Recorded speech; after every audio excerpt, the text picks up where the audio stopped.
Yeah! What's going on, everybody? Welcome to another episode of Jamming Out All Badass. My name is Francisco. This is live stream episode number 3, but actually episode number 10. How's everybody tonight? Hopefully everybody's good. Appreciate everybody tuning in. Go ahead and let everybody know what's going on right now. Let's get this show started. Go ahead and get some conversation going on in the chat too. Incantation talk. Before I bring out my guest, just if you want to support the show, like I said, tell all your friends about the show if you like what you're listening. If you like the content, I've been trying to get quality guests on here, and go back and watch some of the old ones. If this is the first one you watch some of the old ones. I've done some with Steve-O with Impetigo, Alex Books, Daniel Shaw. I mean, all kinds of really cool people, interesting people that gave really good stories. So help me out with that. Share it on your social media pages, whatever you have, kind of help spread the word of the show. Like, comment, subscribe, all that other crap. And also recently I just did I made a Instagram page for the show. So you can find the Instagram page on the show for like upcoming shows and past shows and all that. Just find it under at Jam Out All Badass. So yeah. So let's get this going. My guest tonight, he's one of the originals of the U.S. East Coast death metal scene from way back mid 80s, starting from his early days with Revenant. I know he was on the Mortician demo, did some live shows, helped him out. And of course, Incantation, who've been at it 32 years or so. They recently released their 11th full-length album, Sect of Vile Divinities, and that's one of the songs, that intro that I played, that song's off that album. So if you haven't got it, pick that up, man. Help them out, especially with no shows and everything going on. Pick up that album if you haven't. Pick up other stuff, shirts. They always got good stuff. And if you see on the ticker, you go to incantation.com. You can get all that. So anyway, without further ado, let's welcome John MCENTEE to the show. Hey, what's up, everybody? How you doing? Thanks for having me. Hell fucking yeah, motherfucker. Yes, sir. Of course. Before we get started, let me get rid of some of these little background thingies here. Okay. There we go. Cool. So, John, obviously everybody's been unable to do shows and all that, but you kept busy. And I mentioned to you before this how you kind of inspired me to do something like this with the show that you've been doing. Awesome. Thank you, bro. It's totally killer. Yeah. Really good show. If you haven't seen John's show, it's under Rock Fantasy Files YouTube page. Yeah, we do. I do it. It was basically something I just started because my friend had a record store that he's been doing since the mid 80s, and he wasn't able to run the record store for a while, and he was just doing online stuff. And he figured, he asked me if I'd help him out with a couple shows, and I was like, hell yeah. He asked us first to do like a year-end thing, and then it just, a couple other show ideas came up, and before you know it, we're doing like a crap load of shows. But it's been a total blast to do. Something I totally did not expect to do or had any interest in really doing, but right. It just kind of worked, and it's been fun. And for me, it's a good trip down memory lane. I get to talk to a lot of bands that were like influences of mine, or just bands that I grew up listening to, or even some newer bands. I just love, the history of, death metal and metal in general. It's just kind of always been my thing, so doing that show has been a fun, a fun thing. I mean, we're still doing it. It's not like I stopped doing it, but continue doing it as long as, we can, till it's not fun anymore to do, Yeah, that's awesome. Like I said, I just stumbled upon it on YouTube, and I was like, hey, that's pretty cool. So yeah, Rock Fantasy Files. If you guys haven't seen, check it out, man. It's really, really good show. So as far as Incantation, I mentioned the album. It came out last year. What are you I'm sorry, what was that? working on Hey, right you now? cut out for a second. Okay, anything going on with Incantation at the time? Oh, Right now? well, I mean, we've been really freaking busy with the band. I mean, we've just been working a lot on new material and stuff. We're Yeah. recording a bunch of songs. I mean, we basically have, we're in the ballpark of probably, at least number song wise, it's definitely enough for like 2 albums and stuff, So Oh, wow. we just been taking the time to really focus on stuff because we don't really get like so much time like this. I mean, I know the pandemic sucks for a lot of people, and obviously I'd rather not have a pandemic, but instead of just sitting on my ass, I got into music writing mode and just started like really hunkering down. And as soon as we were able to get together as a band, we got together, started working on stuff, and we're basically like finishing up our next album now. And then we also, there's been a project that we've been wanting to do for a long time of just some of our, because back in it was 2004, I guess, we wanted to do a Doom album with Southern Lord Records. We were going to do like kind of like a death doom, funeral doom kind of album for Incan, but never came together. Time just wasn't right for doing it and stuff, and we ended up just doing a Decimate Christendom album instead at that time. But a couple of the songs of Decimate weren't going to be on the Doom album. But now that we like almost finished recording the next album from Sect of Vile Divinity, and we already started working on some of the Doom tracks, resurrected some of the old Doom songs because we really like doing the Doom stuff. We wanted to do a special album that was like all of our most like dragged out heavy Doom, just death metal, but death metal in the really barbaric heavy.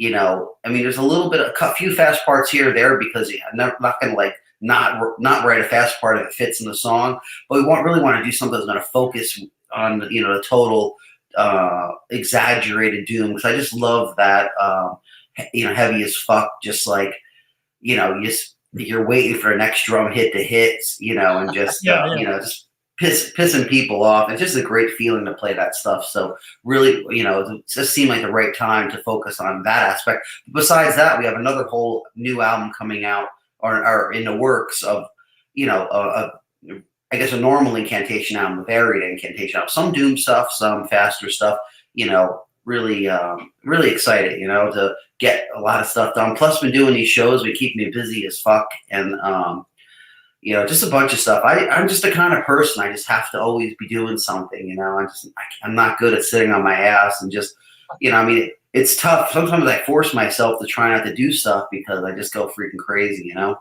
Yeah, I mean, it's just like the show, and it's just a good way to keep your sanity right now, Yeah, it's great. You can talk about metal is awesome, Yeah, exactly. You kind of go off and tell the real world to fuck off and talk about metal, Yeah, call everybody a poser and all that shit.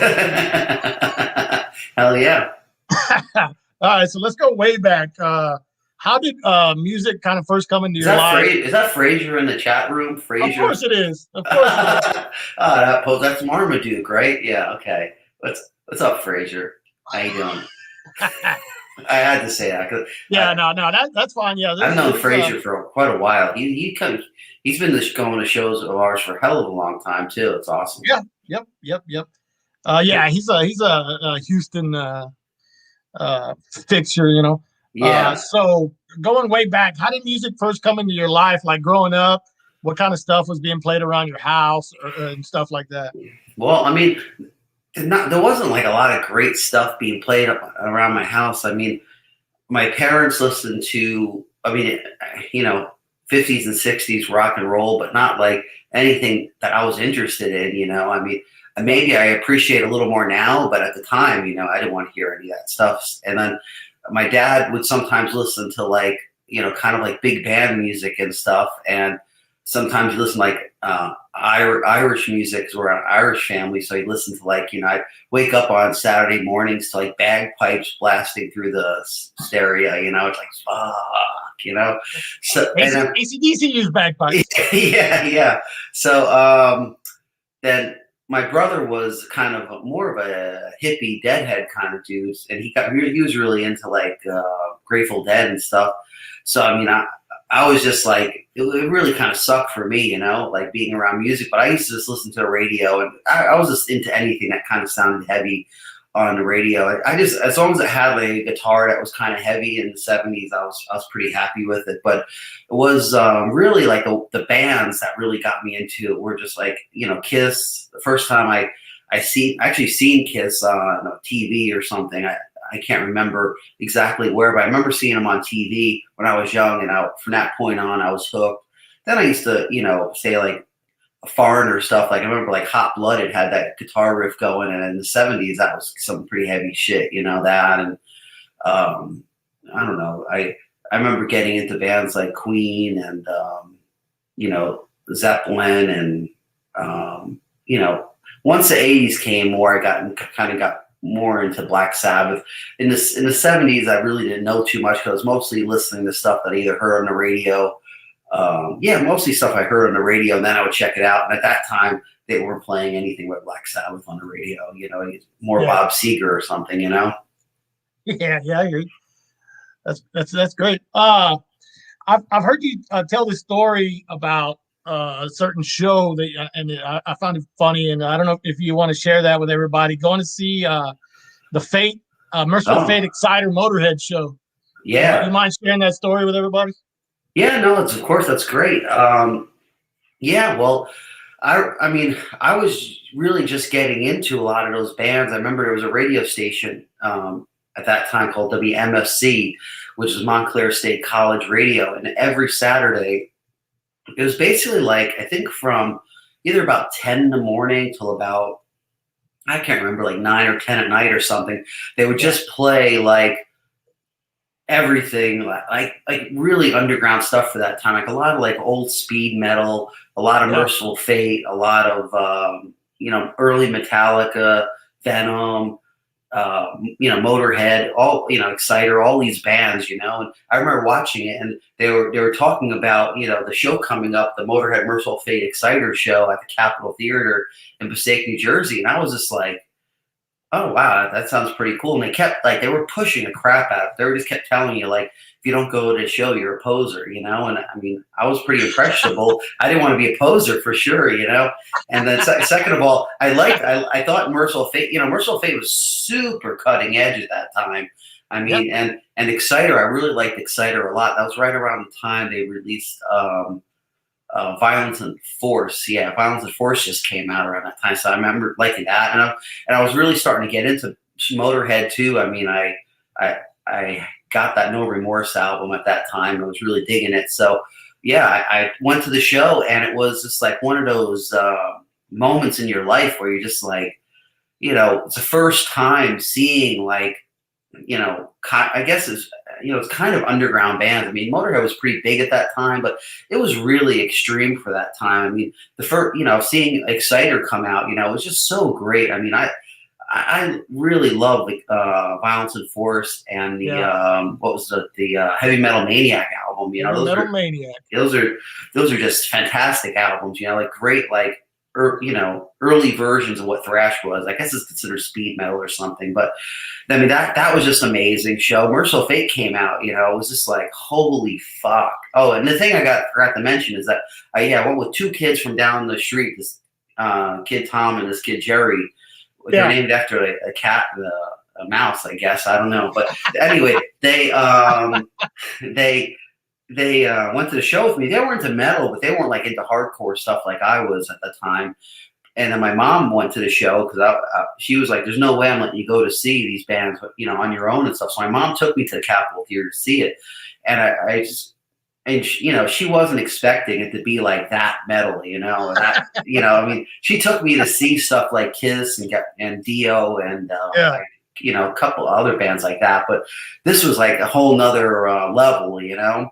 And I mean, Merciful Fate, you know, opened up, you know, with the you know, what was it? Yeah, something about what Steve Keeler was saying. I couldn't remember what he said, but yeah, it's like, let's turn the Capitol Theater into the House of Satan, you know. And then, hell yeah. And it was just like, you know, my mom was just like, who the hell is this guy, you know? And but yeah, it was a great show. I mean, just to see Merciful Fate, you know, getting an opportunity to see them in that incarnation of the band was really, really phenomenal. And then, you know, Motorhead came out too, and man, holy crap, Motorhead was just so heavy and so loud. It was when they had both Wurzel and the other guitar player. It was like the Duke guitar player when they just got them in for like No Remorse. So they had like Snaggletooth and Kill by Death and songs like that. Yeah. And it was just a phenomenal show. I mean, they played so much killer stuff at that show, and it sounded heavy as fuck. And just, I mean, chips of the ceiling were coming down because the Capitol Theater is an old place. So probably part of the problem is I got like lead poisoning or something from going to that show. You know, that's why I'm so fucked in metal. You know, but yeah, and another great thing is that you know, Wendy L. Williams even came out and sang. What was it? Is it jail? No, Stay Clean. No, it's Jailbait. It was. I think I forget. It was I mean, it's fucking ridiculous. Long time ago, and it was just funny because like Wendy Williams came out, you know, was singing with Motorhead, you know, and she showed her tits to the audience and stuff, you know, and my mom's like, she's like, what a tramp, you know. It was just so funny. It was one of those great experiences to be able to see that. I mean, that's a really great, you know, foundation for anybody that, you know, is into underground music to get to go to a concert like that. I mean, there's a lot of, you know, great first concerts I'm sure people have, but that really is, I'm really fortunate to go to, like, that's my first underground concert, you know? Yeah, that's I did see other great shows there too. I remember seeing Accept and Accept, it was Rough Cut, Crocus, and Accept. And Accept was on the Metal Heart tour, which, okay, it wasn't quite as good as seeing them on Balls to the Wall, but it was still a killer show and stuff. And Crocus was actually okay, but the crowd was like throwing stuff at him and stuff, you know? So they were getting kind of pissed. And I also, at the same place, I remember seeing, if I remember correctly, it was Slayer, Wasp, and Raven. That was another sick show. That was back when Slayer had the lights, the inverted cross lights on stage. It was a pretty simple stage, you know, but it was metal as fuck, you know. So it was Hello Waits? No, it was probably I can't remember. It had to have been Rain and Blood. It wasn't that early as Hello Waits. I wish I would have seen my Hello Waits, but that didn't happen. There's a couple good shows I missed. I could tell you about some great ones I missed that I didn't see. Yeah. I mean, it was Celtic Frost and Voivod, I think it was, and Running Wild. But Running Wild didn't make it to the U.S. for that, but it was, you know, I missed that show, which I had some friends back then that went. I was so pissed about.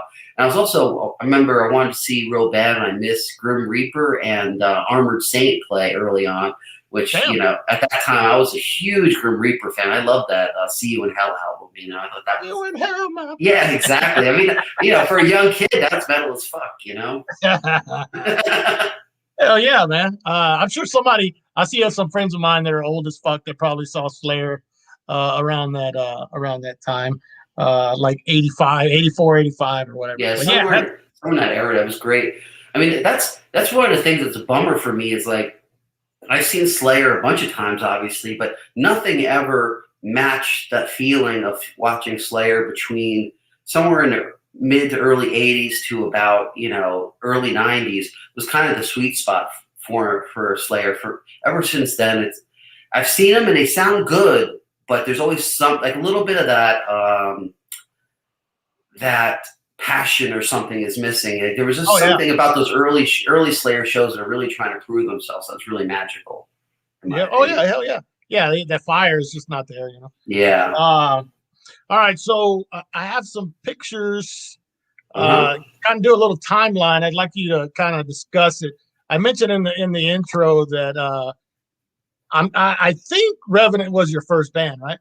Well, Revenant was my first band that was playing original material. Really, yeah. I played cover bands before that, but okay, let me. They really were tough. Let me find. I got something here, and a lot of these photos. I want to thank my buddy Matt Romero, Roy Fox for hooking me up with some of these, and some of these Cool.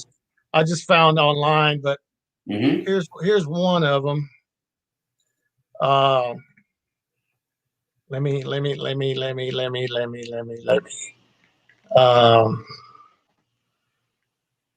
right, here we go.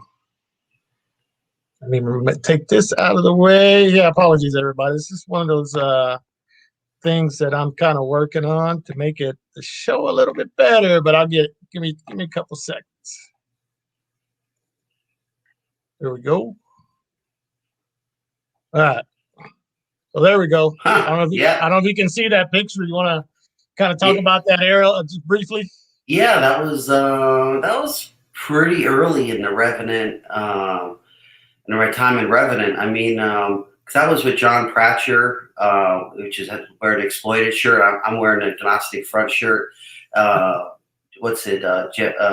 Joe Fagenti is playing drums. He's without the shirt, and that's Henry Vegian with the Dead Kennedy shirt too. It's all Tendencies hat, and that was that was really early on. I mean, probably that was one of the photos around the time when we did our first demo, the Beyond the Winds of Sorrow demo.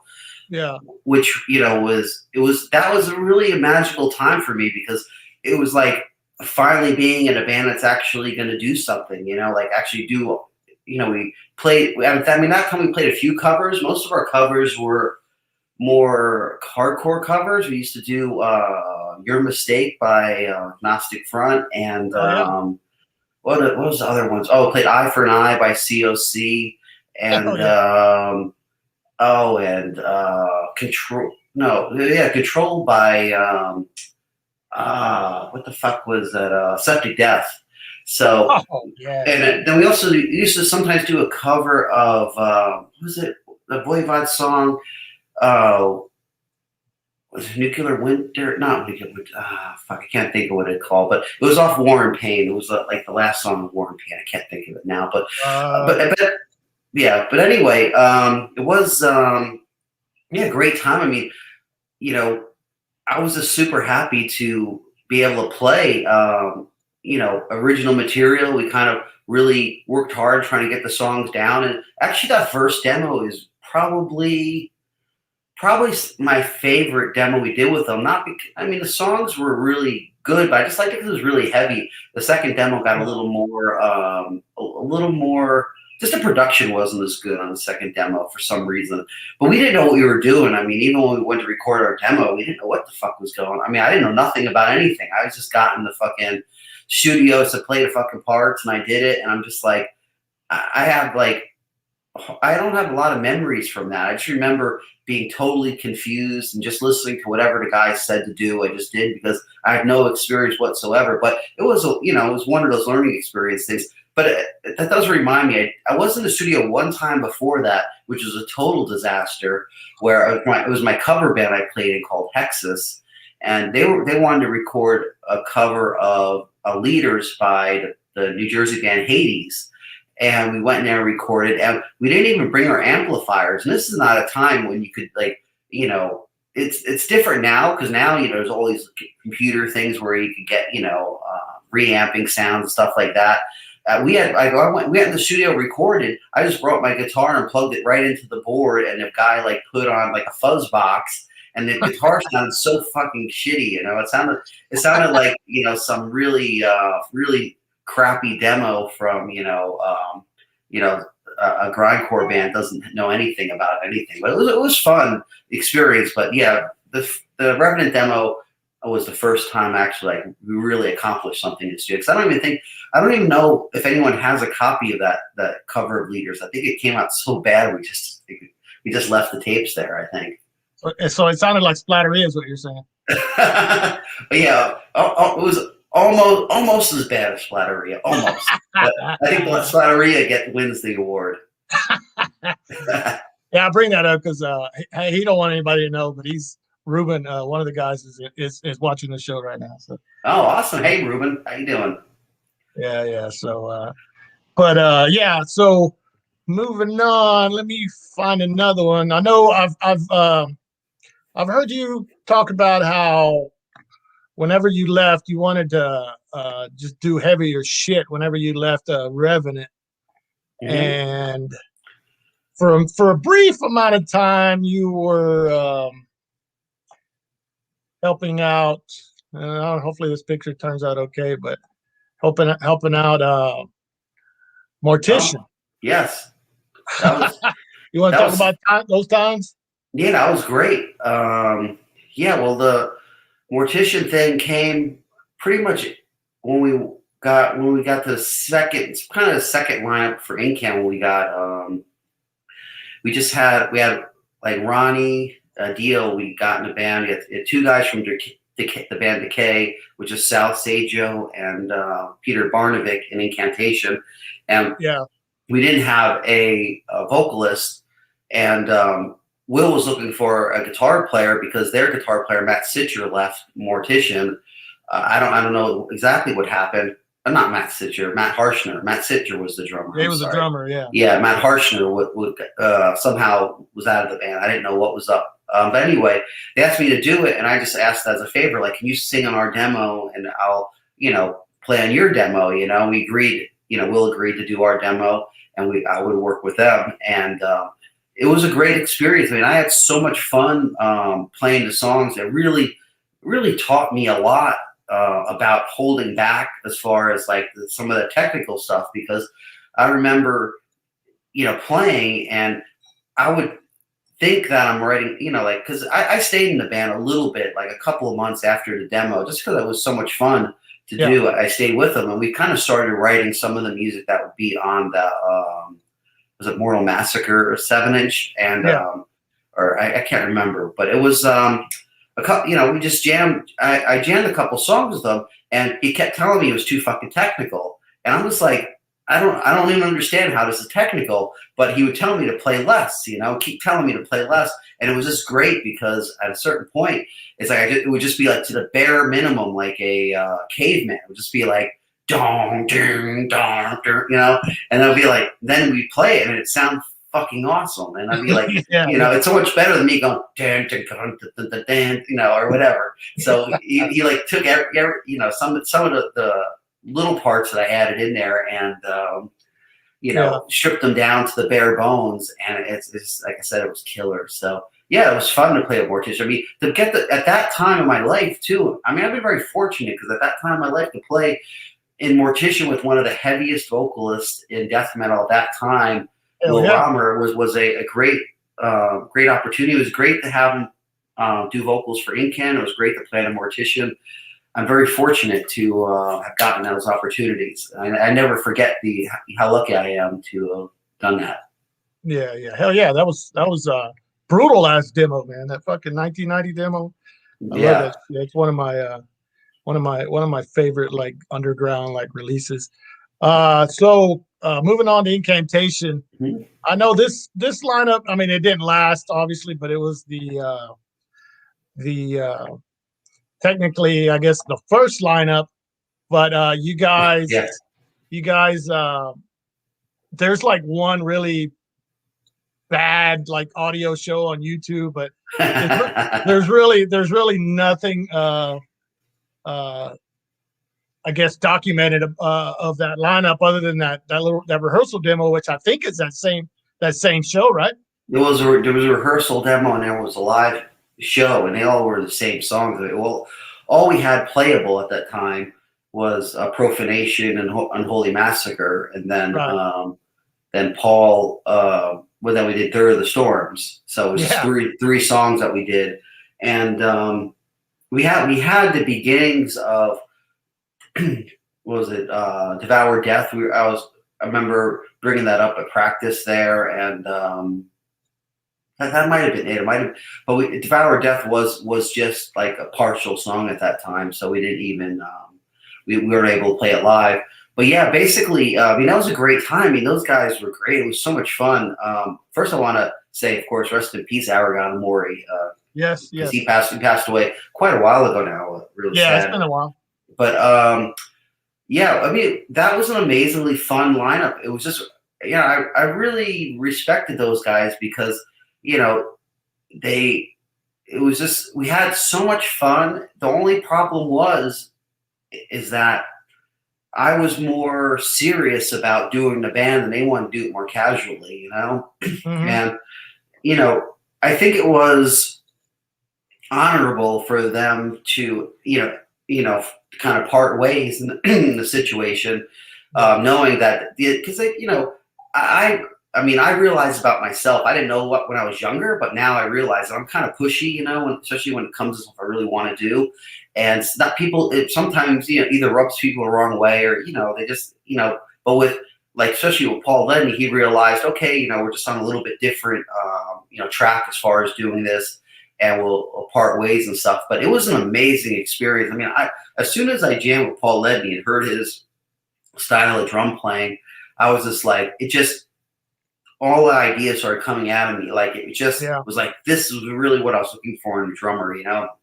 And that was part of the reason why things didn't work out with Revenant, because, you know, I mean, I know when I jammed with Paul Ledney, I really felt this guy would be a great drummer for Revenant, you know, but Revenant had they had a different vision on where to go and stuff.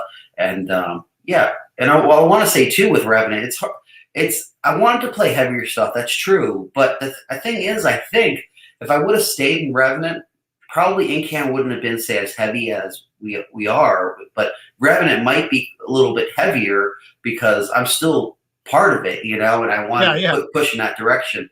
And but there was a lot of complexities in the Revenant world at that time that made things kind of wacky. But anyway. Yeah, no, that's cool. I always, I don't know if anybody, I'm sure it's been brought up, but I've always, I remember the song Profanation, when you guys recorded it. And I think Profanatica used like half of it or something like that on their demo as well. I always thought that was kind of an interesting thing. Well, what happened with that, to be fair, is, I mean, Profanation was written with Paul and myself. Yeah. So, you know, we both, you know, it was both of our songs. But when we parted ways, he told me that, you know, you could just keep the material that we worked on together, use that, you know, for Incan, and then I'll just write new material for Profanatica.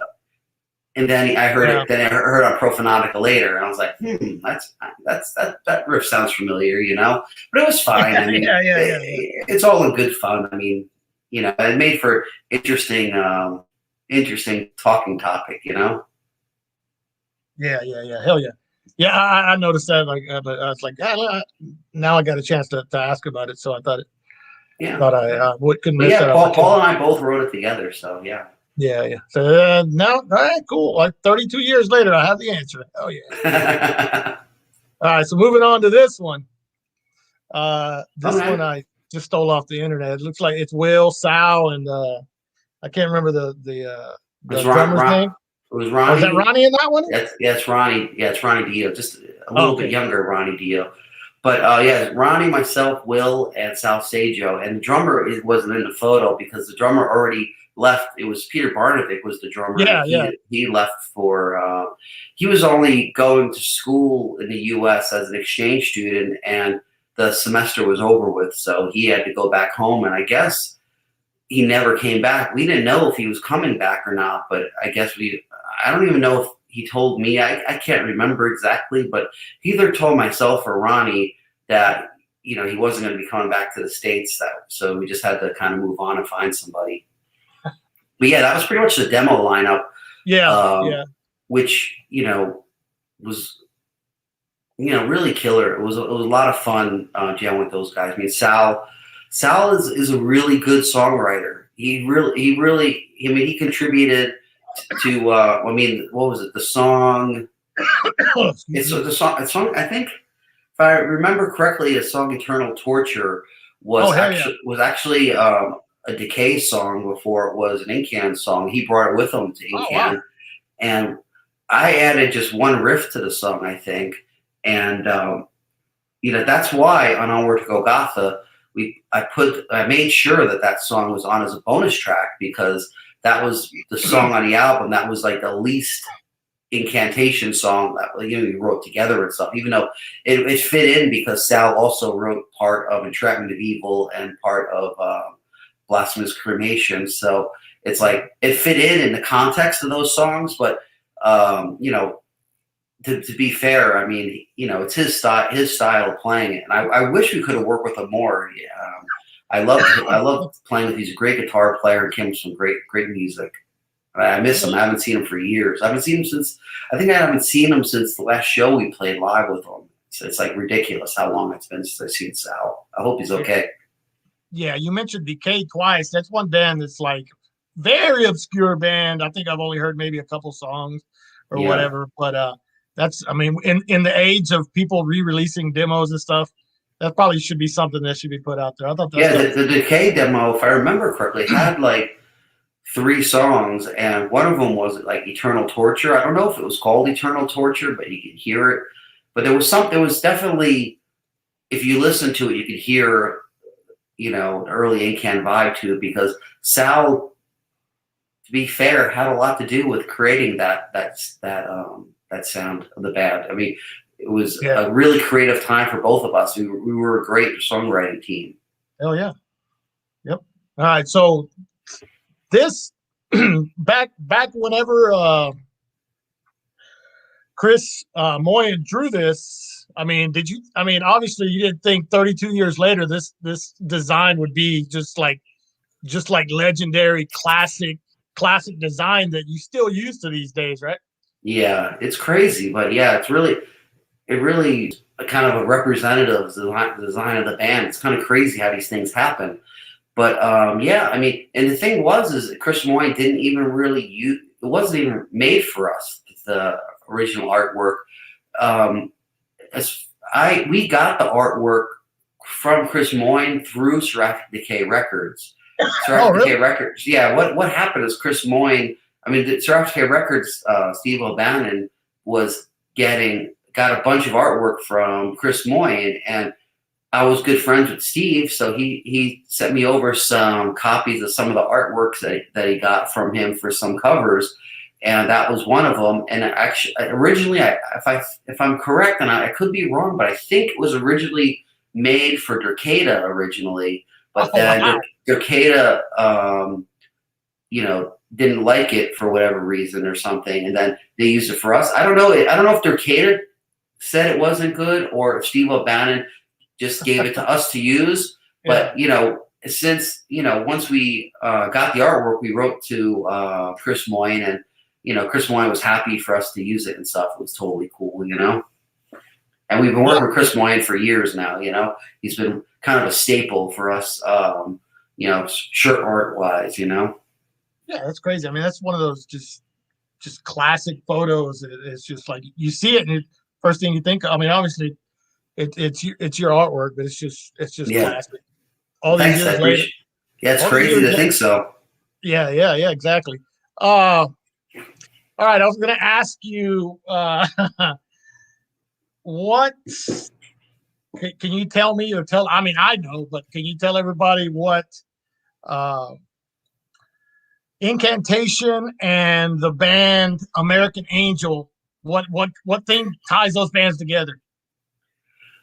Well, there's actually a few things that tie us together, but one is, I mean, we did play shows opening up for them at Studio One, and we did take their pizza from them once. The pizza guy came and asked us if we're American Angel. We said yeah, and then we took the pizza that they ordered, which probably was not a nice thing to do.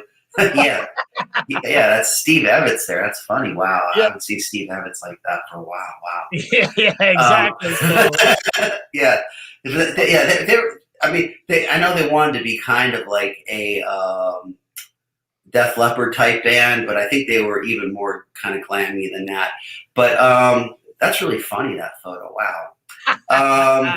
That brings back memories. But yeah. Steve Evans was the engineer and producer for Onward to Golgotha. Yep. He worked at Traxxas Studio, which was a studio that I didn't even know about it. Actually, Jim Rowe brought it up as far as he told me about this cool studio. We went to check it out, and Steve Evans, you know, seemed like a cool guy, and he was cool. I mean, it was oh wow, yeah, it was. I haven't seen that photo for freaking years. Holy crap. Yeah. Everybody track. I don't mean to cut you off, but Tracks East is the studio, and that's actually where it was at. I got that from my a buddy of mine, Tommy, from the old New Jersey band Social Decay. Wow. A lot of hardcore after you guys recorded, a lot of hardcore bands have Yeah. recorded there, like Sick of It All and you name it. Yeah, a lot of bands were, and Steve Evans was really good. He was a great engineer producer. The only problem we had with him is he had no idea what the hell we were trying to do, you know? Right. Because, you know, I'm not trying to sound conceited or something, but there was just no bands to really relate it to properly, you know? The only closest thing we had to kind of explain was Immolation, but at that time they didn't have anything any quality recordings out. And, you know, I remember we brought a couple underground things. I think he might have brought like Grave and a couple other releases, but he just didn't quite understand, like, you know, why do you want it to sound like this? Like, you know, like he wanted to make us sound good, you know? And we're like, no, it has to sound like raw and dirty and brutal and heavy and sick, you know, and demonic. Yeah. So it just took a little while to, you know, we actually mixed the album 2 times because we did the first time and he kind of made it sound too good. And Relapse heard it and was like, dude, this doesn't sound like you guys at all. And I'm like, yeah, I know, but, you know, we don't know what, you know, we didn't really know what the hell we were doing. It was too early for us, you know. We knew we wanted heavy, but we didn't know how to describe it. That was the thing. We didn't know how to tell people what was in, you know, what we were looking for. There was nothing to compare it to. And so Relapse ended up going back to the studio, and I mean, I think it was Matt and Bill from Relapse came and then helped us remix it, and basically told what's his name, told Steve Evans, listen to what they want to do, regardless if you think they're crazy or not. Because Steve was like, the record company's going to be pissed if you want me to send them an album that sounds like crap, you know. Yeah. But the record company's like, no, we want an album that sounds like crap. That's how you know it's Incan, you know. Yep. But there's a picture of the door he sent me also to go in. Yeah. I don't know if you can see it very well. Yeah, that's killer. That's awesome. Yeah. Fuck. Yeah. This the only time. Well, we went to record 2 things. We recorded that split with Amorphous there that became Delivered Surfer Prophecy 7-inch, and then the first album. We should have done the second album there. It would have been way better than going to Excello Studios. That was a disastrous time. I think Relapse wanted us to go to Excello, and we should have just went with Track Cease is way better. Yeah. But yeah, I thought I'd show, I asked my buddy to send me those photos. I those you'd get a kick out of them. Yeah, that's super awesome. Hell yeah. It's been a long time since you probably seen those photos. Yeah, it's great. Another question you probably a topic you probably haven't discussed in fucking 30 years is I got 2 words for you: Samantha Fox. Okay. Well, yeah, that was my blue ST Mockingbird. Yeah, I had a Samantha Fox sticker. It was a sticker. I don't even know where I got the sticker. It was like through the mail or something. You know, like we used to send stupid stuff, throw it in with the mail sometimes, and they would send someone sent me that Samantha Fox sticker on there, so I put it on there. That was really, some really bad choices of stickers. I mean, some of the Looney Tune guys, an Accused thing, you know. But it was like, that was the time when I was jamming with Paul Ledney, and part of our thing was like, we wanted to be like really ironic, like be the blackest, sickest, evilest band, but also have like the cheesiest stuff possible. Because the same show, like Aragon Amore wore like a Prince shirt, you know, at the show. Yeah. It was just like everyone. It was even funny because that reminds me when Paul was setting up the drums for that show. He purposely, he's like, dude, check this out, dude. He pulled down his pants so his had a plumber's crack showing while he's fixing the drums, and he just got off on like, you know, being like a freak like that. So yeah. But that's funny. Yeah. I know. I look at those stickers. I'm just like, oh, that's so cheesy. It's unbelievable. But I'm cheesy though. So it's cool. Yeah, but the Accused sticker rules. But no, Samantha Fox, man. I mean, come on, man. That's 80s. That's 80s royalty right there. Yeah, I know, right? That's awesome. Yeah, and the Accused is a great band too. I love the Accused. Oh, I love the Accused. Actually, I did a thing with with Blaine here recently too. So that was Blaine's awesome. Yeah. Blaine Wow. rules, man. Blaine rules. Yeah. Great. Now I got a couple of flyers of shows. This show here, I love the story behind this show. I talked to Alex about it, and Roy Fox he always has me dying on the floor laughing about this show at the Fortune Cookie. It was at a you remember that Chinese, show at the Chinese restaurant?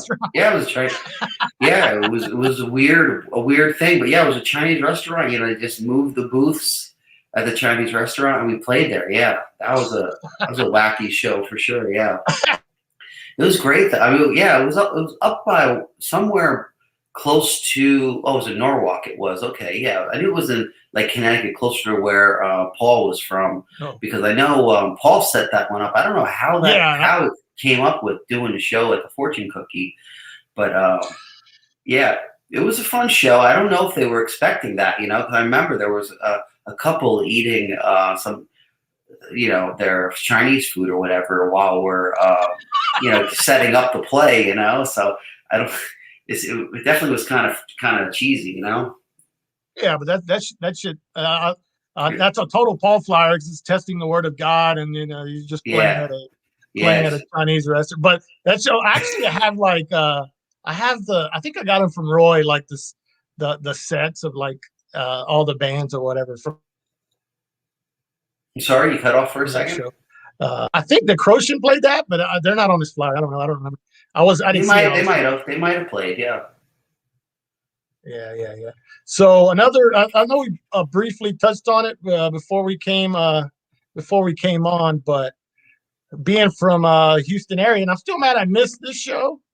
But I know I've heard a lot of crazy stories about this tour, but this was the show in Houston. That's the Axiom show, yeah. Yeah, correct, at the Axiom. Yeah. What are some memories about that show?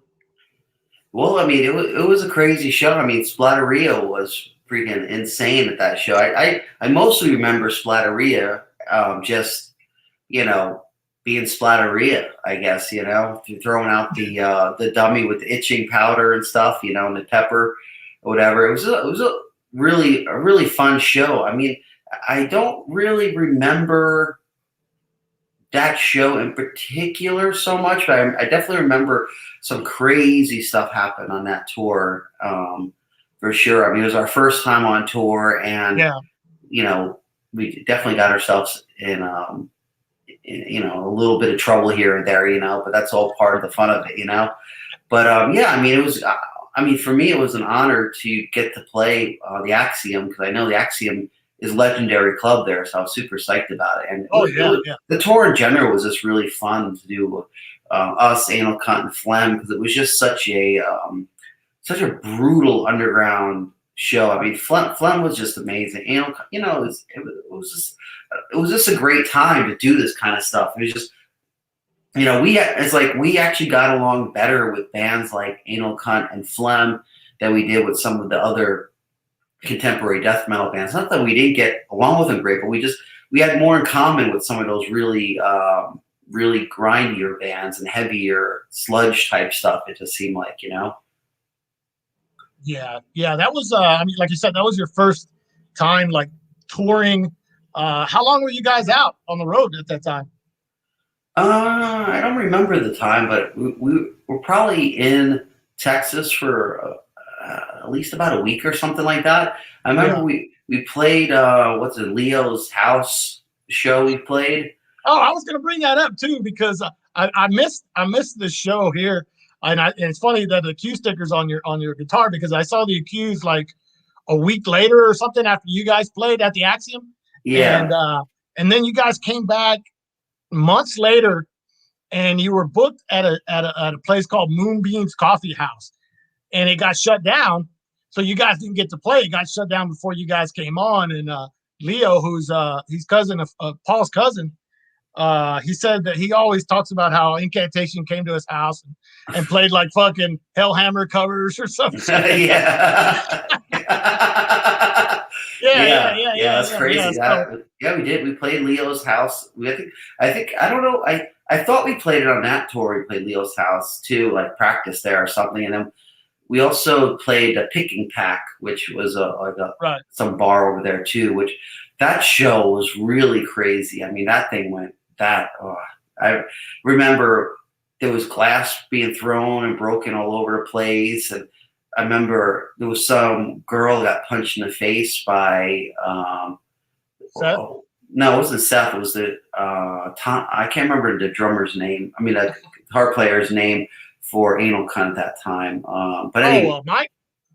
Was it Mike? Fred. Yeah, Fred. Yeah. Fred. Yeah. Well, he used to they just start playing and just make noise, and then he basically just let his guitar make noise and just start throwing punches in the crowd, and ended up decking this little girl in the head. Wow. Pretty bad. Yeah, I was like, holy crap, dude, And but yeah, and just I remember glass on the floor, and Seth was like barefoot. We were basically playing on the floor, and it was just an insane show. Yeah, it was crazy, but it was fun too. It was fun it's great to play those really pure underground shows where you just like it's raw and rough and just no bullshit. You just go there and just kick ass. That's the real way of death metal for me. Sometimes it could get a little bit too it's nice to have a nice production and everything, but it's so good to just turn up the amps and just go for it in a shithole. Yeah, I hear you. Here's actually a photo, my buddy Matt, of you at the Axiom, actually. Oh, awesome! Wow, that's killer. Yeah. He had a couple of them, but that one, I was like, yeah, let me show him that one. So thanks, Matt, for that. That guitar. I love that guitar. Yeah. So someone stole that guitar. That's why I don't have it anymore. Oh wow. Yeah, it sucks. He wasn't even an Incan fan that stole it too. It was like someone sold it for crack. It's probably one of the Splatteria guys. Probably. I was Paul. Yeah. To get his new drum set so he could do the salsa music. There you go. The guitar. Someone asked me if that's a MK3. It was a Mockingbird ST. It was an ST custom. It was just an ST custom. It was custom made for somebody else, but I seen it in my local Sam Ash, and I guess the person that ordered it never took it, so I was able to get it like a little bit of a discount, and it was a badass guitar. It played fucking great. So great. But yeah, that's awesome. All right, so I'm gonna bring on another guest for a few minutes that was actually with you on that tour. I think he's probably my age, so he's probably really, really young at the time. But here we go. What's up, Roy? Hello, Roy. How you doing? What's up, John? What's shaking? Those were good times, right? Hell yeah, it was a lot of fun. I hear you, bro. I remember that pick and pack shit. Yeah, it was a lot of fun. Hell yeah. Hell yeah, man. So what's shaking, homie? Not much, brother. Homie was hitting me up and asking me about some old Incantation stuff, so I was okay. I was talking to him about the old shit, some of the little adventures we would go on, Yeah, I had good times back then for sure. Oh yeah, bro. That was you got anything at Paul's house? What? At Paul's house. Paul's house. Lived there. Yeah, no, it was great. I mean, Paul's mom was awesome. She made these awesome hash browns in the morning. I remember those. It was like French fried hash browns or whatever. The way she did it was they were so freaking good. We were like living there, Yeah, we were living like weeks. Yeah, it was crazy. Yeah, it was crazy, man. Yeah, but it was a lot. It was a lot of fun. It was great experience to do. Yeah, brother. Total blast. It must have been pretty brutal on her mom though to have that. I know later. I was thinking about that later. Like we really tortured them. I remember after we left, we had to like pay like a water bill or something because we were so fucking hot or whatever. It was like people staying there taking showers. Yeah, like $600 water bill or some shit. Yeah, I remember. Yeah, I remember like Paul just would get on his drum set and start playing like "We're Not Gonna Take It" and stuff on the drums in there while we're there. Yeah, or yeah. Or some Yeah. major shit. Major.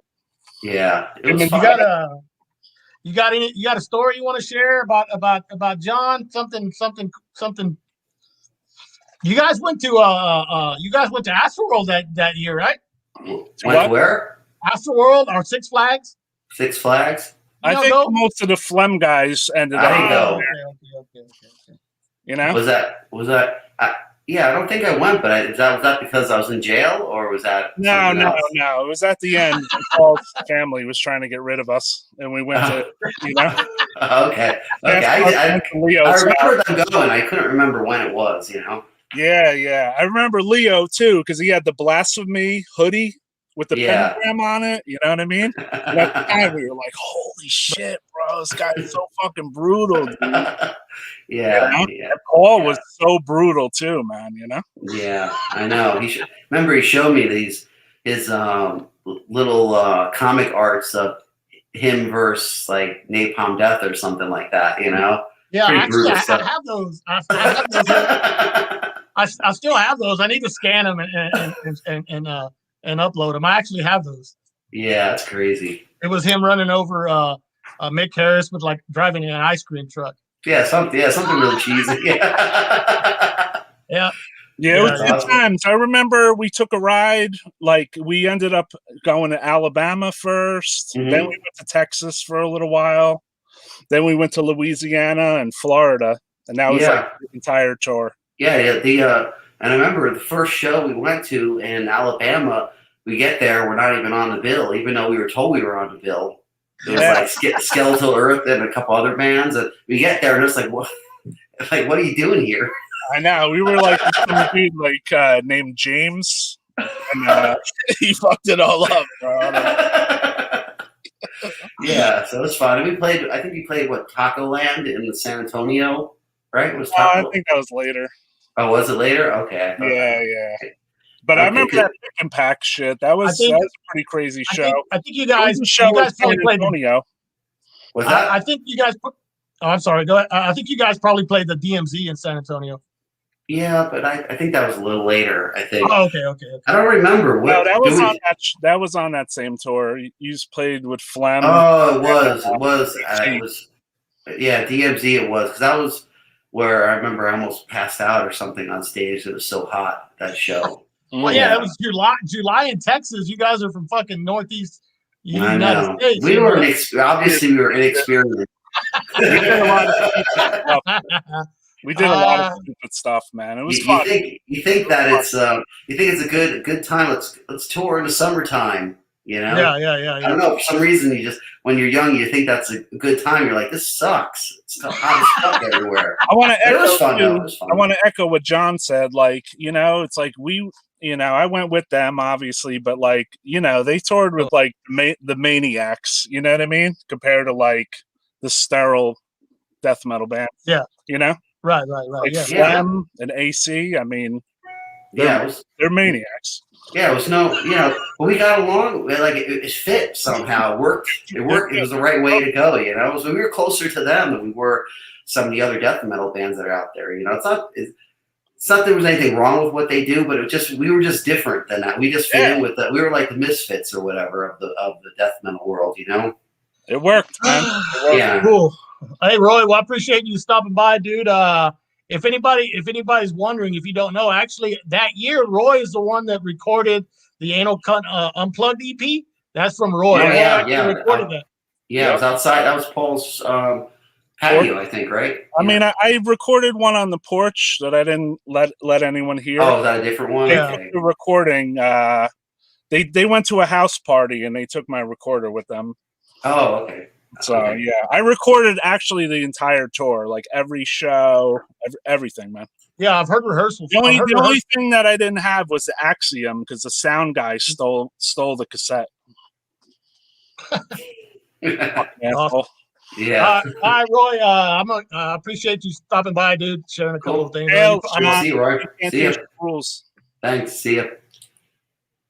All right, cool. Hopefully, that brought back some memories for you. But yeah, I mean that tour, the first tour of Texas, you know, it was a fun experience. It was just like nobody knew what they were doing. I don't think, us, Anal Cunt and Phlegm, we all just said, fuck it, we just book some shows and let's go to freaking Texas and the South and just play, you know. And it was a great vibe because it was just like, you know, fuck everybody, just go out there, just do it, you know. You don't. Yeah.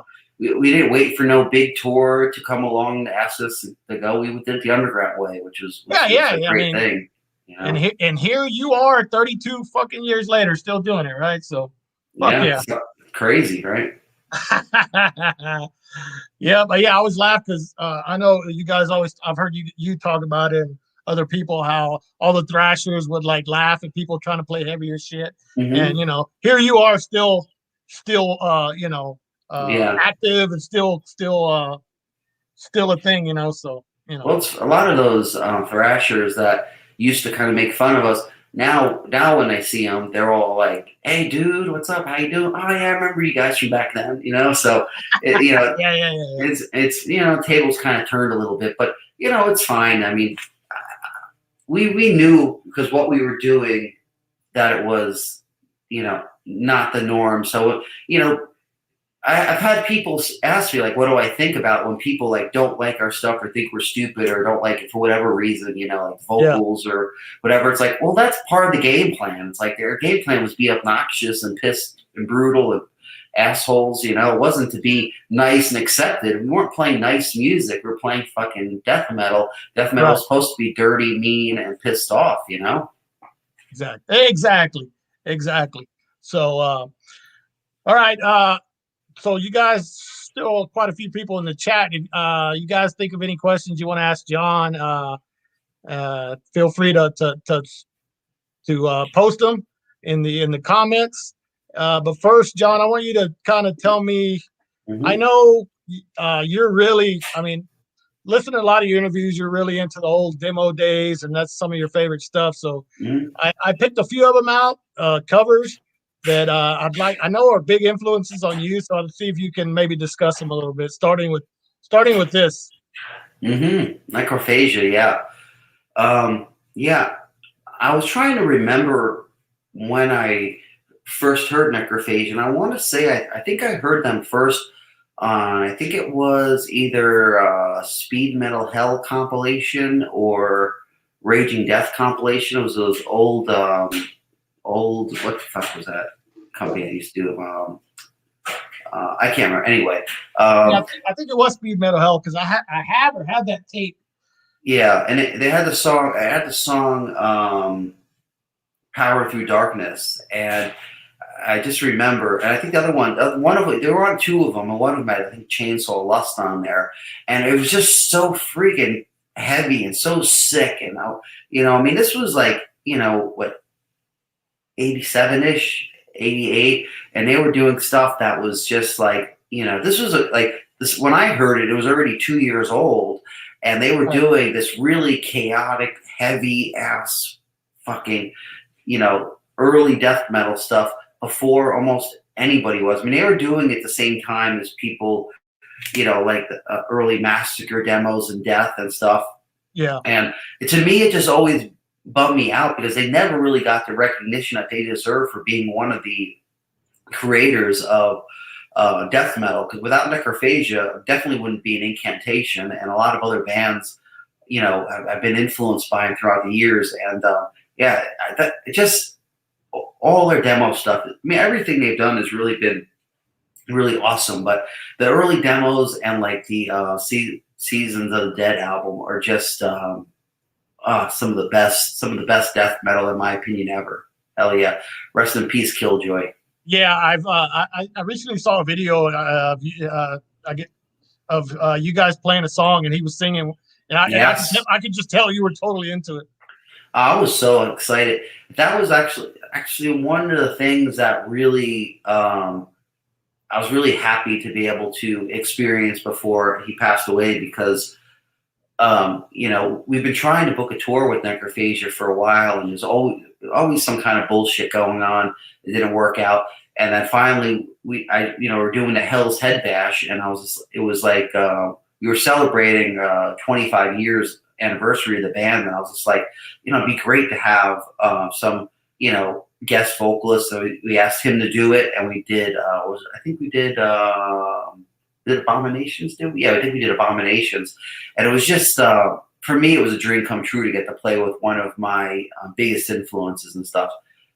It was a dream come true. Yeah, I've noticed there's a lot of pictures. I guess on a certain tour, and it's like every shirt you're wearing a Necrophagia shirt. Like, God damn, did John ever fucking change his shirt? Because it was always it was a Necrophagia shirt on every shot. I was like, hell yeah. What it was after he passed away, I told myself for the rest of the touring cycle for the Profane Nexus album, I was going to wear a Necrophagia shirt in honor of him, because I was actually really pissed, because it was bad enough that he passed away, but he passed away, and then he didn't even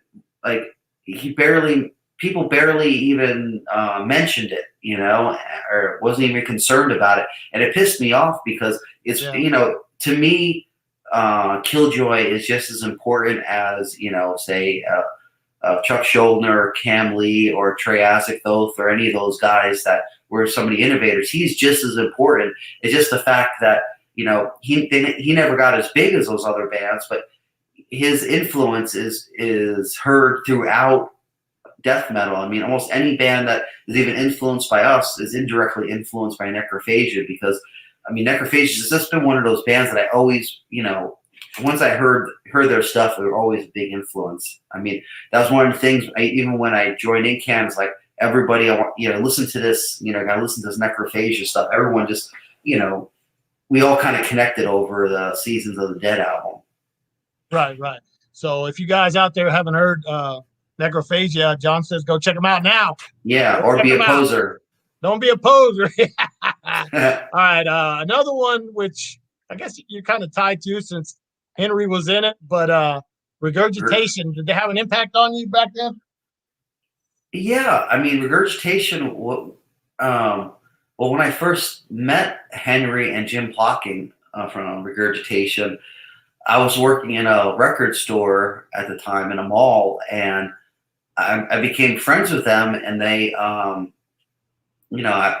remember driving them home after work. They kind of stayed at the mall or whatever. We drove. We were going to do something, and they told me about their band, and they played the demo in my car, and it was just it was the first local band's demo that I heard that was really blew my mind and stuff, and to be fair, Jim Plotkin is pretty much a genius, and he was doing really forward-thinking stuff at that time. He was connected with all bands like Veramok, Napalm Death, Soothsayer, all these different bands that were really killer in the underground. And it was a great. I love that demo. When I listen to it, it just brings back a lot of great memories, because without Jim Plotkin and Henry Vegian and a few other people like Jim Stanek and Brian App, they were the ones that really introduced me to underground music. So it's really important. They have an important place in my heart for sure. Jim Stanek, yeah, that's my buddy Jim Stanek. Yeah, Jim Stanek's great. All right, so being from Texas, this band with 4 songs managed to just destroy everybody. Yeah. Yeah. Yeah, that is just. The demo is just amazing. It's just one of the best things. I remember hearing it, and it just had such an essence of darkness and evil, and it's amazing that a not the best sounding demo could be one of the most important demos in death metal history. Really, we were really fortunate, because the first time we played with Morbid Angel when I was still in Revenant, John D. Plachette was the sound man for Morbid Angel in that tour. Oh, so, wow. But besides meeting, Trey, Dave, Richard, and Pete, for the first time in person, we also met John D. Plachette, and it was just an amazing. The amount of pissed off darkness and evil and just the vibe was just it was just amazing to be around these people, and John was super cool dude. It was really nice, but also just really intense. You just knew that he was really focused, and I mean that girl was already broken up by that time, but you could just tell he was really really focused in the dark arts and was just really. I mean the whole band. I mean all Morbid were really really on fire. Those early Morbid Angel shows were just phenomenal. Ah, so great. Yeah, it's one of my buddies' claim to fame is, and probably only a few people will get this, but I don't care. But he went to Taco Bell and interviewed John DePlache one time. So that's awesome. Hell yeah. Does anyone know where John is at these days? Because my friend, we're trying to get in touch with him. I have a friend, Richard, that was on here earlier that's in Austin. He's actually talked to him, but I don't know how long ago. So, Richard, if you're listening, if you know how to get a hold of John, message me or whatever. We can get that to John. Yeah, tell John DePlache that John MCENTEE wants to talk to him. So hopefully it'd be great to catch up with him because I haven't seen him since the last time I seen him was on that Formula's Fatal to the Flesh tour. We played with Morbid Angel in San Antonio. So it's been a long time, but I'd love to catch up with him. It'd be really cool. Yeah, and it's funny you mentioned Morbid Angel because even though they say it's not an album, I got the flyer to disprove it. I was going through stuff and it says first LP on Gork Records. So, yeah. They can say it all they want, but I know this. Morbid Angel was a pretty big influence on you too, right? Well, it was an Abomination's Desolation. I remember getting I think the album never got released at that time. Right. It really got released later as a bootleg, and then as an official release. But I got it through tape trading, and that was a killer. I mean, I think that was.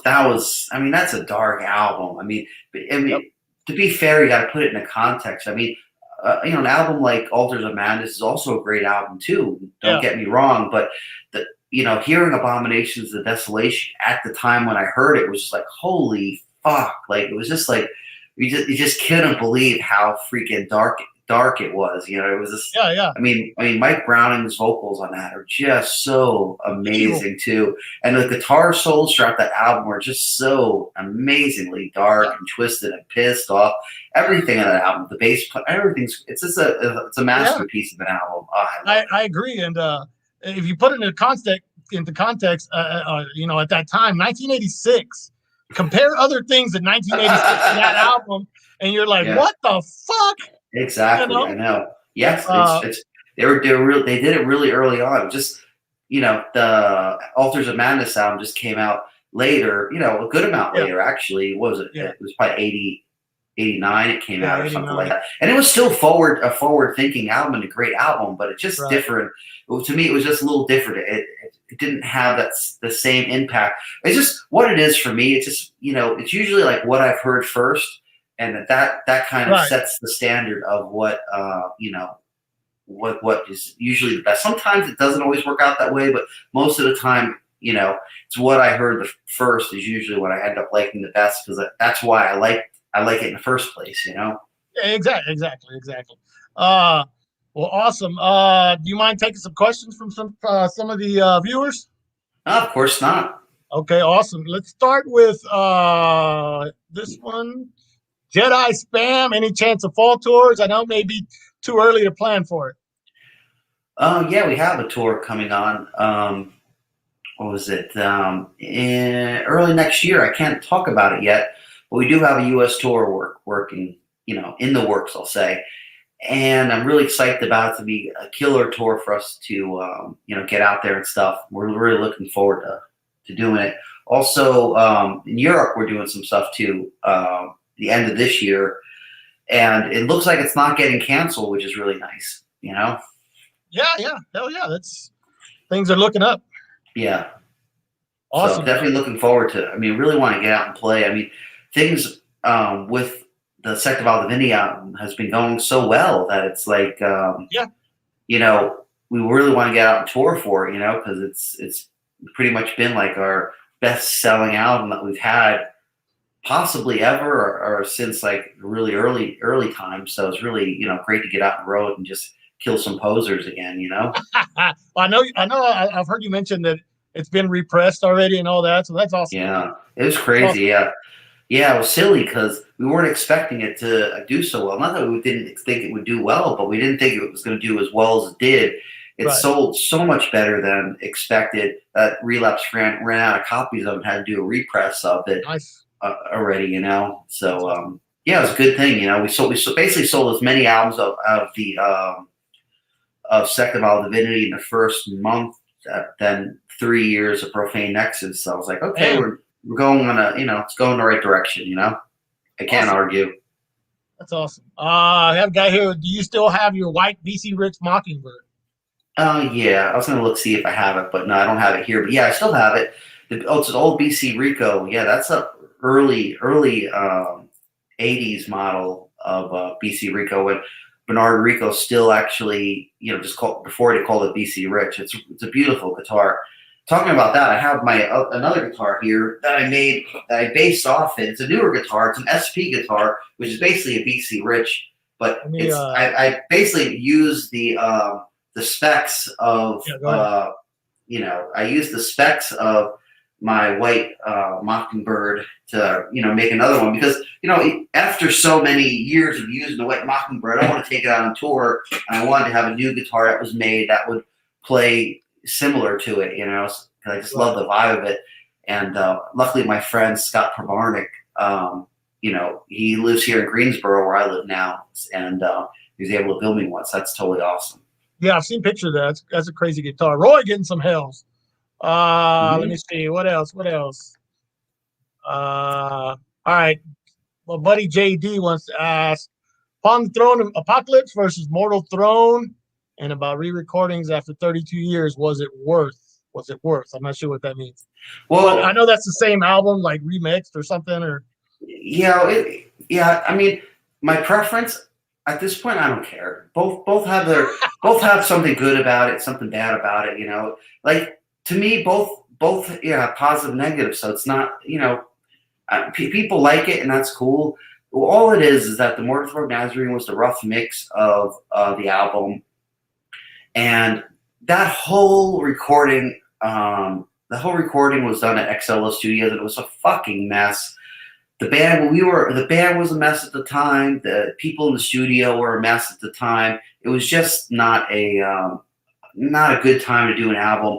And basically everyone just came out of that situation just being unhappy with it in one way or another. So, I mean, even though, you know, people like the album, and I think the songs are great, and I understand why people like the album, don't like the album. For us as a band, it would have been smarter if we would have put aside all of our stupid petty bullshit at the time and just work together to try to make an album we could be 100% proud of instead of something that everybody's unhappy with. But, you know, we were all young and immature, and you make stupid decisions, you know, and, you know, it's the way it goes in bands sometimes. But as far as, it's not a re-recording of the album. It's the same recording. It's just different, totally different mix. It's crazy how different the mix sounds, actually.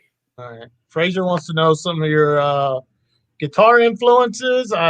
But you don't have to answer because it's Fraser. I'm kidding. Yeah, I don't know. I mean, guitar-wise, a lot of the basic people out, you know, like Tony Iommi's and Richie Blackmore and guitar players like that. You know, when it comes to death metal ones, you know, Mike Trejo's always been a real, you know, influence. I have to say, John D. Plachette's a big influence too. You know, especially early Triassic Oath and Richard Brunel were phenomenal. You know, there's a whole bunch. I mean, you know, I really like Alan West's guitar playing. I think his stuff that he did in Obituary and his like the Massacre demo he played on had some amazing guitar riffing on there. So yeah, you know, it's a bunch of great guitar players out there. You know, even like the early, like you know, Max Cavalera, you know, the early stuff on, you know, Morbid Visions, those riffs were definitely influential, you know? Hell yeah. Hey, look, Roy's got a question. It's a good question. How's it not playing since you were on the road for so long? Well, I mean, it's a bummer not to tour, but it's been great because I've been able to focus on a lot of other stuff that I haven't had time to do. I mean, you know, writing music like crazy, like I said before, and just able to organize stuff. I mean, I have so much Incantation memorabilia from all the different tours we did, and I've been trying to catalog all that stuff and organize everything, and you know, so actually the time has been pretty awesome. But you know, I miss touring for sure. I mean, Yeah. It's amazing to tour. It's amazing to play music out live. And, you know, the energy, the feeling, the you know, playing for people that support us. It's all great. So you know, it's a good and bad. You know. Yeah. Yep. I have a traffic death. I guess to sum it up, your guitar was missing in that pickup. What was the purpose of removing that pickup? Okay, yeah. It basically was an idea that I got from what was it, Olaf from Grave, when they did. We toured with them in '94. It was for Mortal Throne, and he had the neck pickup out of his guitar. And I asked him, like, why do you have the neck pickup out? He's like, well, I never use it, so it's better just to disconnect it. Yeah. And I was just like, you know, that's a good idea.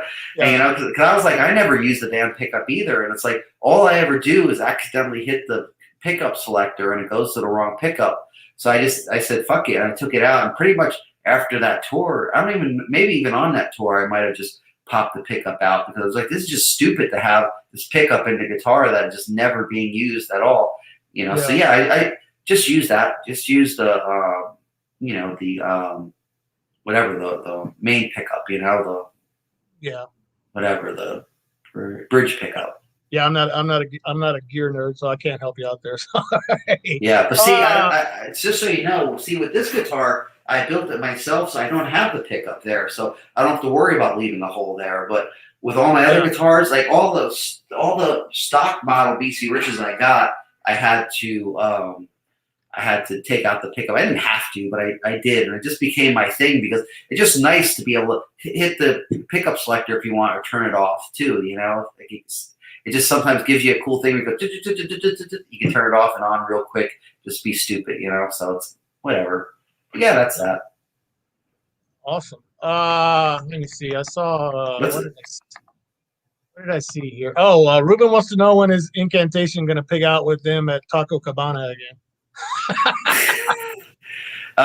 Yeah, hopefully soon. We just have to get you have to get that poser Paul to come out again, not be all bent out of shape last time. You know, it'd be cool to have him come out. Tell him to come out a little bit earlier. We'll hang out. I'll buy him some tacos. You know. There you go, Ruben. Here I saw another one. I saw something else. Where can you order what, JD? What are you talking about? Where can I order one? I don't know what he's talking about. Yeah. I don't know what he's talking about. So there was something else on here I saw that was everybody's thanking you for replying to their questions. But yeah. Let me see. More. Oh, can one order your signature model? I think that's just for you, right? That's just your personal guitar, right?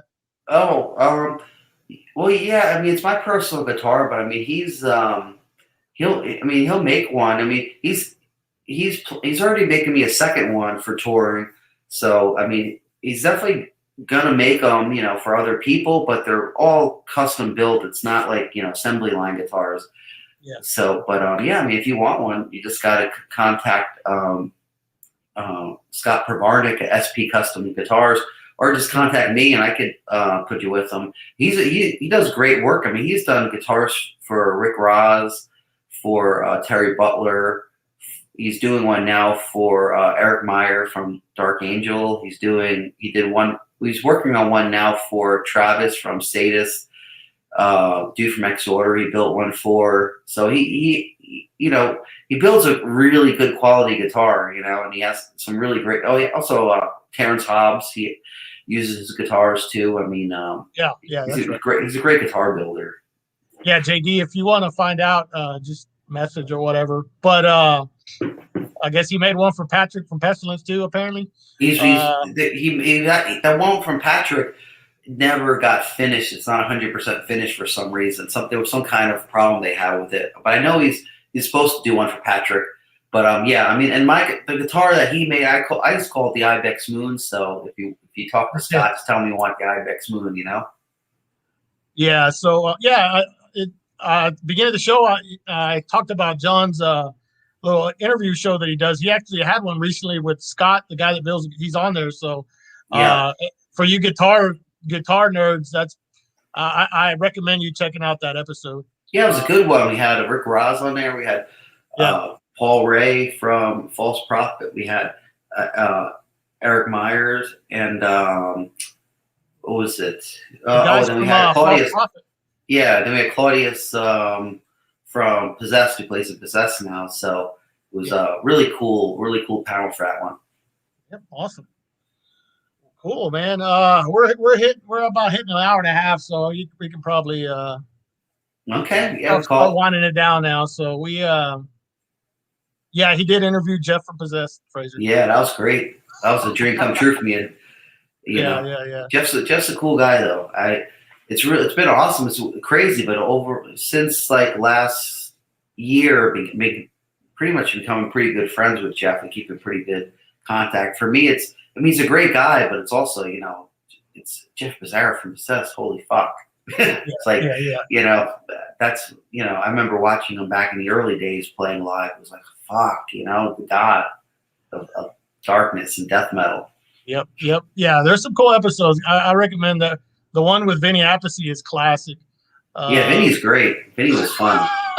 Really cool. Yeah, there's some really good ones. The New Wave of British Heavy Metal one and all that. So. Yeah, I was shaking in my boots on the Vinny Appice one because, you know, Black Sabbath are like gods of mine, you know.